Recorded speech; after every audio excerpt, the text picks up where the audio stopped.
we look ahead to the weekend, we are seeing a pretty hot, humid, and active pattern shaping up, and really across much of the Midwest. We have that heat dome that's building up into our region. However, as it does so, we're right on that favorable storm track, and that's what we've seen happen here with some re-strengthening thunderstorms early this morning. They were across Nebraska, and then they flared back up over northern Iowa. This is what we're seeing near the Waterloo area at this point. However, with that storm track, though, it's going to take a dive here to the south, so still pretty uncertain as to just how far east these areas of thunderstorms can reach. However, we'll have to keep an eye on them because they have contained some pretty strong wind gusts here in the last few hours across northern Iowa. So the National Weather Service, just as a course of least regret, has put out a severe thunderstorm watch for Jodavious, Carroll, Whiteside counties until 7 o'clock this evening. So we'll see if there needs to be any extensions farther to the east. I would tend to doubt that, though, because just the air across our area not as conducive for truly severe weather as it is over the state of Iowa as we head into this afternoon. So they receive these thunderstorms across the Waterloo area at this point. We have seen some weakening trend with some of these storms already, and I would expect that to continue the farther east it gets.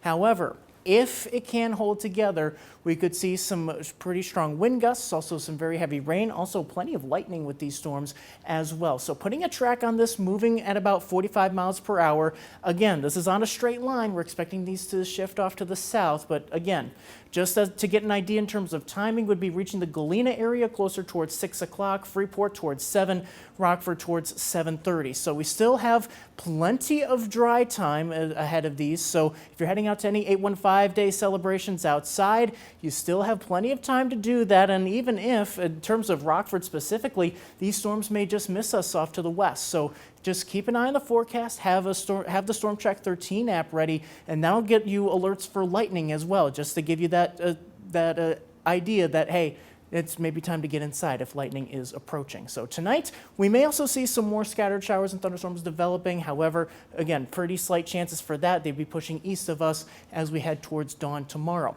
This weekend, though, we do see more rounds of storms on the way, but it will not be a washout. Want to make that clear. There will be plenty of dry time, but when it's not storming, we're expecting some pretty hot and humid conditions as well. Heat indices near 100 both tomorrow and Sunday, but again, got to watch out for those periodic storm chances. So Futurecast showing again a few of those showers and thunderstorms early tomorrow morning, but again, notice the vast majority of the area is dry. Towards the afternoon, maybe seeing some spotty development, but it's not going to be towards the late evening that we may see a round of thunderstorms diving in from Wisconsin. So again, we'll have to watch out for that later Saturday evening. Could see some more showers and thunderstorms heading into Sunday. Those chances turn much more scattered early next week as the heat and humidity, though, after about Monday and Tuesday really starts to take a dive once a cold front comes through. So Tuesday into Wednesday, we're expecting a cold front to come through. That will end, for the most part, those storm chances, and also the heat and humidity too. Much more comfortable conditions to follow as we head towards this time next week.